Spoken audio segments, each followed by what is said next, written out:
9 5 எடுத்தீங்கன்னா போடலாம். பட் அதுக்கு அடுத்து என்ன பண்ணுறோன்னு தெரியல.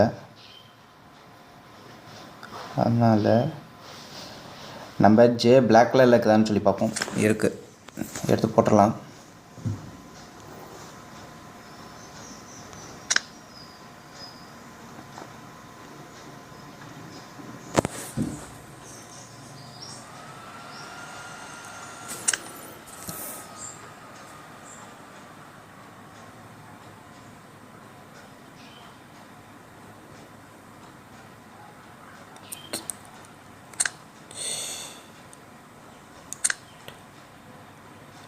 ரெண்டு 3 6 கீழே இந்த 5 எடுத்து போட்டுடலாம். 7 இருக்குது, 7 இங்கே எடுத்து போட்டுடலாம். QJ எடுத்து போடணும்னா K வந்து பிளாக் கலரில் எடுத்து போடணும்.